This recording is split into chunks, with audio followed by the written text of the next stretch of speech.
आचार्य भगवान गुरुदेव श्री विद्यानंद जी मुनि महाराज की विश्व कल्याणकारक अहिंसा प्रधान श्रीमद विश्व धर्म की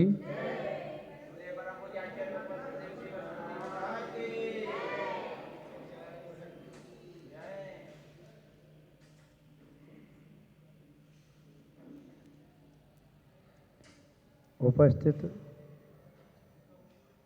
धर्म स्नेही सत श्रद्धालु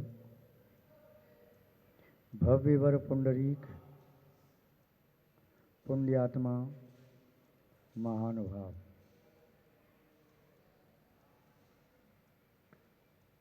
एक छोटा सा प्रसंग। चातुर्मास के उपरांत किसी जिनालय के शिखर पर वाइट पेंट कराना था। समाज की मीटिंग हुई। लोगों ने आपस में चर्चा की, पेंट कराने का इतना खर्चा होगा, इतना खर्चा होगा। समय कम था। आष्टांगिक पर्व में विधान की संभावना थी। पूरा मंदिर सजाया जाना था। पेंट करने वाली व्यक्ति ने कहा, मैं जल्दी में यह कार्य नहीं कर सकता। क्यों? 4 दिन का ही तो काम है। एक दिन में एक साइड से करो तो चारों साइड से 4 दिन में हो जाएगा। हाँ, हो जाएगा, किंतु मुझे इस पर पेंट करने के लिए कम से कम 10 दिन का समय चाहिए। अरे भाई, हम चाहते हैं 2-3 दिन में हो जाए। दिन में भी काम लगाओ, रात में भी काम लगाओ, जल्दी काम हो जाएगा। मैं नहीं कर सकता। जिससे कराना है कराओ, मुझे 10 दिन से कम समय नहीं चाहिए। ऐसा क्या है जो 3-4 दिन का काम आप 10 दिन में करना चाहते हो? मैं सबसे पहले इस शिखर पर जो पहले पेंट हुआ था 20-30 वर्ष पहले, उसको खरोंच के पहले निकालना है। क्यों? यदि इसे नहीं निकाला जाएगा, पूरा साफ नहीं किया जाएगा, तो पेंट करना मेरा बेकार हो जाएगा। ऐसा क्यों? अरे भाई, उससे मेरा सही वाला जो किया पेंट भी खराब हो जाएगा, उपट जाएगा। क्या आपने कभी रोड बनते हुए देखा है? राजमार्ग बनते हुए पहले पुरानी रोड को खोद करके अलग करते हैं, फिर नई गिट्टी डाल के रोड बनाते हैं। ऐसा क्यों करते हैं? कि आपने कभी कृषक को देखा है? पहले खेत की जुताई करता है, 1 बार, 2 बार, 3 बार, 4 बार, 5 बार। इतना ही नहीं, कृषक लोग कहते हैं गेहूं की फसल करनी हो तो खेत को 20 बार भी जोतना पड़ता है। कहीं कहावत है 20 जोत और 6 पानी। 6 बार सिंचाई करो, 20 बार जोतो, तब फसल उत्तम आती है। अभी बीज नहीं बोया, उसके पहले से जुताई हो रही है। खेत में जो झाड़ झंकड़ थे उखाड़ करके फेंके जा रही है। कंकड़ पत्थर थे उखाड़ करके अलग फेंके जा रहे हैं। किसी महिला को खीर बनानी थी, चावल रखे थे, दूध आ गया, सब शक्कर भी रखी है, केसर आदि डालनी, बादाम एवं डालनी, सब रखा है, किंतु वह अभी दूध खीर का सामान रखा है। चावल को पहले बीनना प्रारंभ करती है। चावल में जो कंकड़ पत्थरें निकाल करके बाहर करती है, दूध को छानती है, शक्कर में कहीं भूल से कोई कंकड़ न उसे देखती है। ये सब क्यों किया जाता है? इसलिए किया जाता है, यदि ऐसा न करें तो वह अच्छा किया गया कार्य भी बुरे रूप में परिणत हो जाता है। जैसे यदि छाछ की मटकी को अच्छी तरह से साफ न किया जाए, उसमें दूध रख दिया जाए तो दूध भी दही बन जाता है, बिगड़ जाता है। अच्छे से साफ किया तो पुनः ठीक रहता है। इससे सिद्ध होता है कि जब तक अपने अंदर बुराई है, दोष हैं, अपराध हैं, पाप हैं, उन्हें पहले त्याग करना पड़ता है, तभी अच्छाई अपना स्थान जमा सकती है। बुराई की जड़ उखाड़ करके फेंके बिना जो अच्छाई के पेड़ लगाना चाहता है, नहीं लगा सकता। खेत में झाड़ पहले से खड़े हैं, उन्हें उखाड़े बिना अंगूर की बेल लगाना चाहता है तो नहीं लगेगी। कीकर के वृक्ष लगे हैं पूरे खेत में, उन्हें उखाड़े बिना आम के पेड़ लगाना चाहता है तो कैसे लगेंगे। यदि आक के पेड़ लगे हैं, उन्हें अलग किए बिना अशोक के पेड़ लगाना चाहता है या कोई और पुष्प के पेड़ लगाना चाहता है, कैसे लगेंगे। उसे दूर करना बहुत ज़रूरी है। छह डालाकार दौलत राम जी ने छह डाला में लिखा है, विन जानीते दोष गुणन को कैसे तजिए गई। बिना ज्ञान के दोषों का त्याग, गुणों की प्राप्ति संभव नहीं है। इसमें देखना ये है, विनिजानेते दोष गुणन को, पहले दोष शब्द कहा, बाद में गुण शब्द कहा। ज्ञान की बात थी, ऐसे भी कह सकते थे, बिन जाने से गुणन दोषकों कैसे गई तजिए। किंतु गुणों को गैण कर लिया जाए दोषों का त्याग किए बिना, तो वे दो गुण भी दोष का रूप धारण कर लेते हैं। अतः पहले दोषों का त्याग करना परम आवश्यक है। गंदे वस्त्र उतारे बिना, गंदे वस्त्र हो रही है, पसीने की बदबू आ रही है, उन्हें उतारे बिना कोई अच्छे वस्त्र पहन ले, जिन पर इत्र का छिड़काव भी है, तो उन वस्त्रों को पहनते उनमें भी बदबू आने लगेगी। शरीर का प्रक्षालन किए बिना, स्नान किए बिना यदि कोई व्यक्ति नूतन वस्त्रों को धारण करे तो उन वस्त्रों में से बदबू आने लगेगी। इसका आशय है, पहले बुराई का त्याग करना परम आवश्यक है। बुराई का त्याग करके, पापों का त्याग करके पुण्य का संचय संभव है। बुराई का त्याग करके अच्छाई को ग्रहण करना संभव है। सबसे पहले सप्तव्यसन का त्याग कराया जाता है, 5 पापों का त्याग कराया जाता है, कसायों का त्याग कराया जाता है।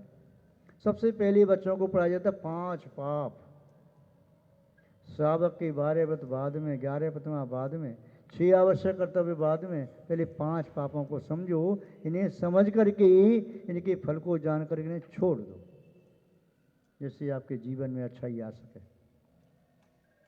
आपने दृष्टांत के रूप में सुना होगा, 2 चींटियाँ, एक नमक की ढेर पर रहती, एक शक्कर की ढेर पर, दोनों आपस में मिली। नमक के ढेर वाली ने कहा, बहन तुम कैसी हो। उसने कहा, ठीक, मेरे यहाँ तो बहुत शक्कर है, इसलिए मैं तो मस्त हूँ। नमक के ढेर वाली कहती, या तो नमक ही नमक है मेरा शरीर। उसने कहा, मेरे साथ चल। वो उसके साथ चली जाती है।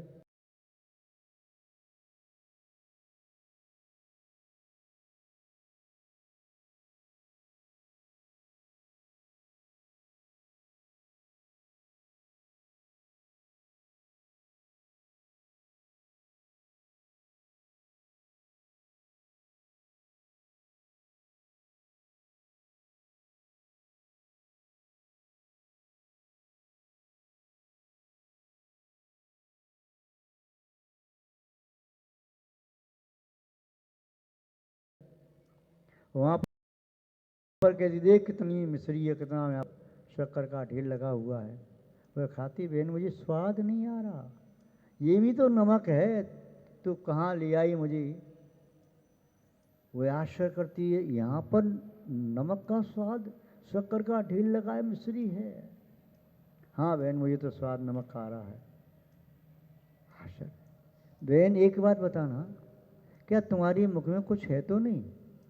मेरे मुख में क्या होगा? जो मैं रास्ते के लिए अपना नाश्ता लेके आई, कहीं तो मुझे धोखा ना दे दी, वही मेरे मुख में नाश्ता है, कलेवा है, क्या है? वह छोटी सी नमक की डली है। जब तक छोटी सी नमक की डली रहेगी तब तक मिश्री का स्वाद नहीं आ सकेगा। बहन, इस नमक की डली को निकाल के बाहर रख दे, फिर थोड़ा स्वाद ले। ये प्रसंग भी बताता है, पहले नमक का त्याग, फिर बाद में मिश्री का स्वाद। बुराई का त्याग तब अच्छाई का आनंद। पहले आर्त रौद्र ध्यान को छोड़ा जाता है, तब धर्म ध्यान सुख ध्यान संभव है। पहले मिथ्यात्व को छोड़ा जाता है तो संभव की प्राप्ति होती है। मिथ्यात्व को रहते हुए संभव यदि प्राप्त हो गया और फिर वह संभव प्राप्त होकर के मिथ्यात्व के साथ रहता है तो शुद्ध संभव नहीं, संभव मिथ्यात्व कहलाता है।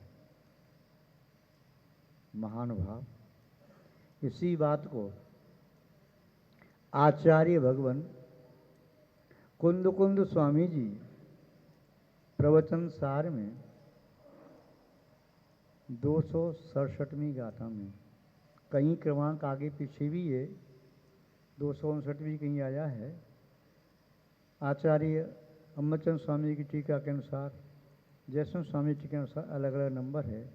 उन्होंने आचार्य जयसिंह स्वामी की टीका की गाथाओं को काउंट नहीं किया तो वो 259 कह सकते हैं। उन्होंने काउंट किया 267 गाथा। आचार्य महोदय क्या कह रहे हैं? आचार्य महोदय के शब्दों में ही देखें। उवरद पावो पुरुषो, उवरद पावो पुरुषो, समभावो धम्म गेषु सवेषु, गुण समिद दो विश्व अवधि, सहभागी सुमग्गस। आचार्य महोदय कह रहे हैं, उवरद, उपरत, उससे आगे पार, कीचड़ के पार सूखा मिलेगा, जल के पार पुण्य स्थल मिलेगा, उसके पार संसार के पार मोक्ष मिलेगा। संसार में रह के मोक्ष नहीं है। पाप में रह कर के पुण्य का आनंद नहीं ले सकते। दुख में सुख की अनुभूति नहीं होती। अग्नि के कुंड में पड़ी व्यक्ति को शीतलता का अनुभव नहीं हो सकता। दुख के पार, अज्ञान के पार जाओ तो अनंत ज्ञान मिल जाएगा। दुखों के पार जाओ तो सुख मिल जाएगा। अंधकार के पार जाओ तो प्रकाश मिल जाएगा। ये सब संभव है पार जाने पर, बियॉन्ड ऑफ, उसके परे, उसके अंदर नहीं, उसके परे, उसके पार जाओ। मानसो तो पर्वत के पार जाओ तो 2.5 द्वीप के बाहर पहुंच जाओगे, पहले नहीं। तो पार का उवरद पावो, पापों से परे, पापों के पार। पुरुषो, जो कोई पुरुष पापों के पार चला जाता है, पापों से बाहर निकलता है। समभावो धम्म गीसु सभ्यसु। दो बातें कहीं आचार्य महाराज ने। जो पहले पापों के पार हो गया हो वही पुण्य कार्य कर सकता है। पहले अभक्ष का त्याग करो, फिर भक्ष्य पदार्थों के सेवन का नियम लो। पहले रात्रि भोजन का त्याग करो, फिर दिन के भोजन का संकल्प करो। रात्रि भोजन का त्याग किए बिना मैं रात्रि भोजन का त्याग तो नहीं कर सकता, पर दिन में भोजन करने का नियम लेता हूँ। इसका से रात में भोजन भी करोगे तो दिन में किया गया भोजन दिन के भोजन का संपूर्ण फल नहीं दे सकता। मैं पाप तो छोड़ूंगा नहीं, किंतु पुण्य भी करूंगा तो आपके पाप से वह पुण्य कार्य भी पुण्य का फल नहीं दे पाएंगे। मैं बुराई तो छोड़ूंगा नहीं, अच्छाई को ग्रहण करने की कोशिश करूंगा, नहीं ग्रहण कर पाओगे। जमीन से पैर उठाए बिना, इस पैर को उठा करके पीछे वाली जमीन छोड़ी तभी आगे की जमीन प्राप्त होगी। यहाँ से छोड़े बिना आगे वाला नहीं आ सकता। कुछ पहले छोड़ा जाता है, त्याग किया जाता है। जो अशुभ है, अशुचि है, अपवित्र है, असुख कारक यानी दुख का कारण है, जो अज्ञान रूप है, जो संसार का हेतु है, इन सब का त्याग करने पर ही शिवत्व की, सिद्धत्व की प्राप्ति संभव है। तो आचार्य महोदय ने कहा पहले त्याग करो।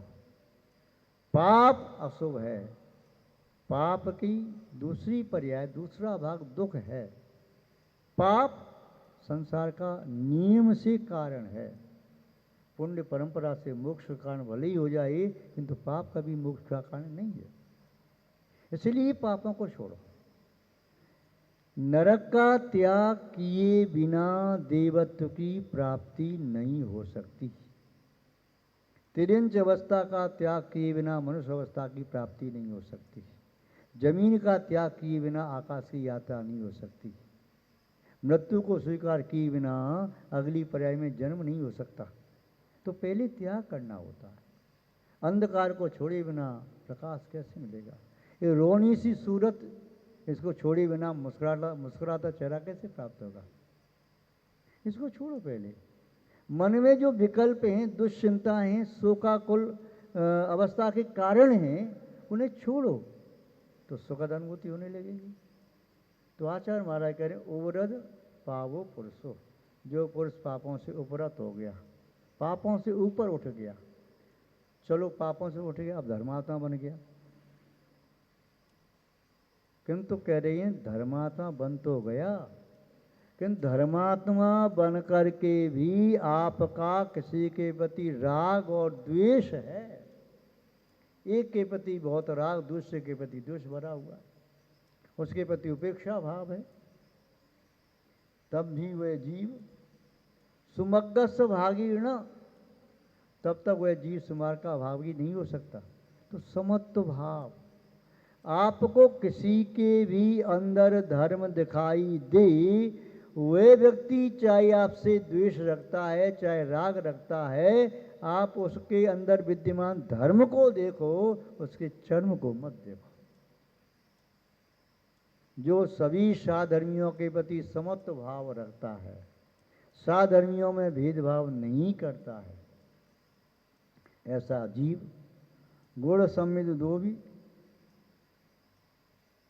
स भवति, गुणों के समूह का सेवन करने वाला।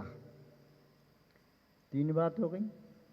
पहली बात पापों का त्यागी, दूसरी बात सभी साधर्मियों के प्रति समभाव रखने वाला, भेदभाव करने वाला न हो, और तीसरी बात गुण समूह का सेवन करने वाला।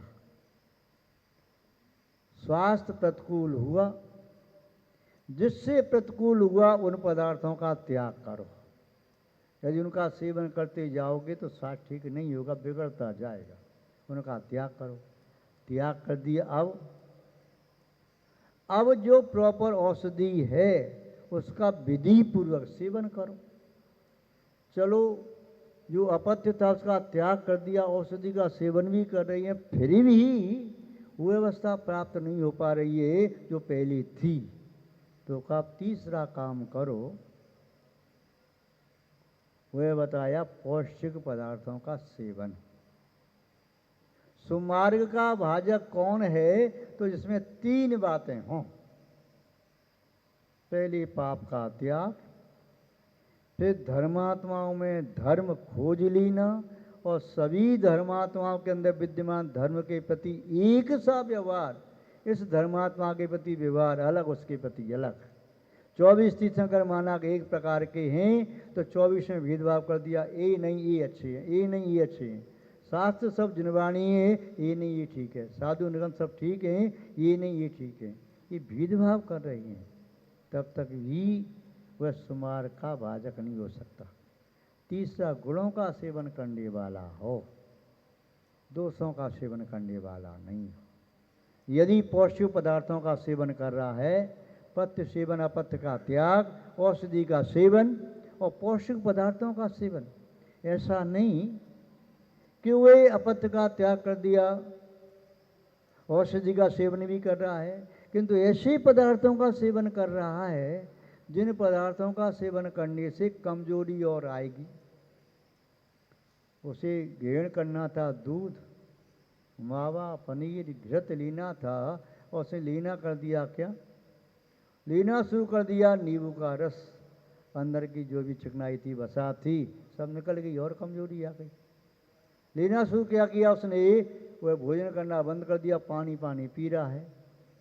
या कोई ऐसा पदार्थ सेवन कर लिया जिससे रेचक हो गया, दस्त हो गई, और कमजोरी आ गई, चक्कर आने लगा, या उसने ऐसे पदार्थ का सेवन किसी बीपी अचानक डाउन हो गया, तो वे क्या करे? 3 चीज कह रही, तीनों का ध्यान रखना है। पापों का त्याग भी जरूरी है, धर्म का सेवन भी जरूरी है, और तीसरी बात गुण समूह का सेवन करना। दृष्टि धर्म पर हो, पापों के प्रति पीठ हो जाए, और जो लक्ष्य है उस लक्ष्य को क्यों प्राप्त करना चाहते हैं उस लक्ष्य की विशेषताओं का भी स्मरण करो। इस प्रकार से व्यक्ति आगे बढ़ता है तो व्यक्ति निस्संदेह सुमगस भाज, सुमार्ग का वह भागी होता है, सुमार्ग को प्राप्त कर लेता है। महानुभाव, आपको भी यदि सुमार्ग प्राप्त करना है तो सबसे पहले कहा जाता है इन बुरी आदतों को छोड़ो, खोटे संस्कारों का परित्याग करो, जिसके माध्यम से आपकी आत्मा दुख पाती उसे छोड़ो, जिससे आपकी संकलिष्टता बनती उसे छोड़ो, अच्छा ही ग्रहण करो। आचार्य कुंद कुंज स्वामी जी ने रेणसार में लिखा है, इसी बात की पुष्टि करते हुए, देवगुरु समय बत्ता संसार शरीर भोग परिचत्ता रेण ते संयुक्ता ते मनुआ शिव स्वयं पत्ता। देवगुरु समय बत्ता जो देव सतगुरु के परम भक्त हैं, संसार शरीर भोग परिचत्ता संसार शरीर भोगों से विरक्त हैं, रेण ते संयुक्ता रत्न से संयुक्त हैं, ते मनुआ शिव स्वयं पत्ता वही मोक्ष मार्ग के पात्र हैं, वही स्वमार्ग के भाजी हैं। देवगुरु समय भत्ता कहिए तो औषधि का सेवन करने वाले, संसार शरीर भोग परिचत्ता कहिए तो अपत्य का त्याग करने वाले, पाप का त्याग करने वाले, और रेणते संयुक्ता कहिए तो टॉनिक जो पौष्टिक पदार्थ हैं उनका सेवन करने वाले, वही वास्तव में मोक्ष मार्ग में चलने में समर्थ हैं और मोक्ष को प्राप्त करने में समर्थ हैं। महानुभाव, आचार्य भगवान कुंद कुंज स्वामी का ये गाथा सूत्र निस्संदेह हमें आत्महित की प्रबल प्रेरणा देने वाला है। इसका चिंतन करें, मनन करें और जीवन में अंगीकार करें, तब निस्संदेह हम सुमार्ग के पथिक अवश्य बनेंगे। आपके प्रति हम ऐसी भावना भाती हैं कि आप बुराइयों से बचें, दोषों से बचें और दुखद कारकों से बचें, सुख के कारणों को स्वीकार करें और निर्दोष धर्म को स्वीकार करें, गुण समूह को अंदर प्रकट करें, तब निस्संदेह आप भी शिव मार्ग के पथिक बन सकेंगे और अपनी भवितव्यता को प्रकट करके सिद्धत्व को, शिवत्व को, मोक्ष को प्राप्त कर सकेंगे। आप सबका शुभ हो, हित हो।